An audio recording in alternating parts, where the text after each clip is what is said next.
Hi, I would like to discuss the week 2 assignments for organization theory behavior. This week we were to cover topics motivation and teams decision making. Motivation is a process of arousing, directing, and maintaining behavior towards a goal. The person with motivation will normally have intrinsic goals for purposes such as growth, self-worth, passion, knowledge, and etc. Ironies of Motivation was an article we read this week. It covered 10 ironies that could be more motivating to an employee. I will not go over all 10, but just a couple. One was that employees crave recognition more than monetary incentives, or recognizing that is the most meaningful and motivating recognition that costs the least, with just possibly saying thank you or simply saying job well done. There was also a motivation theory hierarchy pyramid that we learned about this week called Maslow's hierarchy of needs. It started with the basic needs being the first, and then it builds up to the top of the pyramid with self-fulfillment needs. We discussed many theories this chapter about motivation, one being equity theory, expectancy theory, goal setting theory, reinforcement theory. Equity theory is when people are motivated to maintain fair relationships between themselves and others and avoiding those relationships that seem to be unfair. People determine fairness based off two factors: what they are getting out of something and what they are putting into something. Expectancy theory is when people are motivated to exert effort on the job when they think they can do it. For example, if I want an A in a class, I will need to put in effort with studying. If I do not have time for that, then I will not sign up for the class.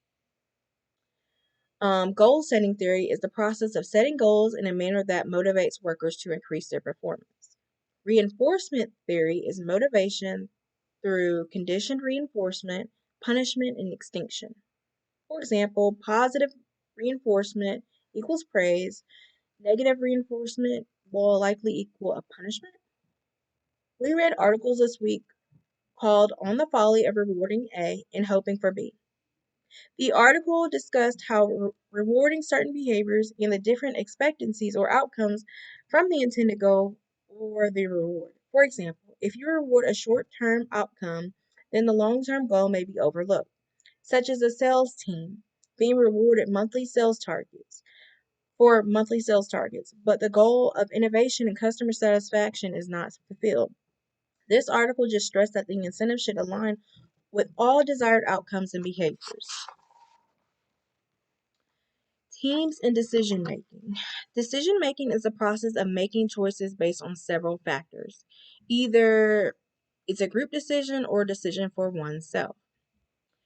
We also learned about the rational decision making model, which is lists 8 cycles of how to make a decision, with one being the problem, and then the last one is evaluating the decision.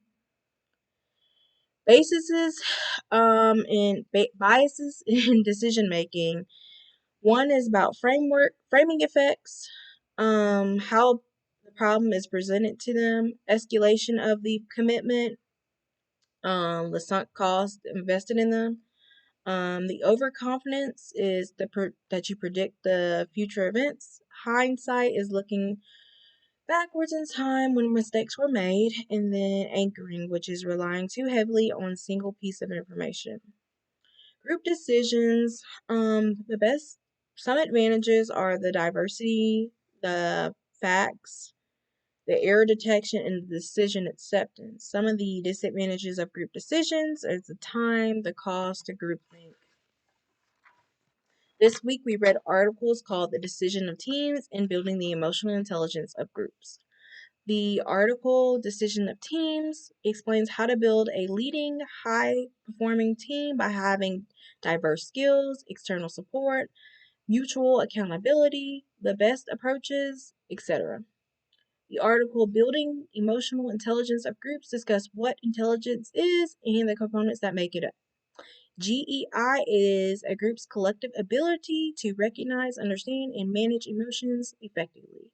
The key components include having awareness of emotions, understanding emotions, and regulatory of emotions. This sums up week 2. Thank you for your time and see you for week 3.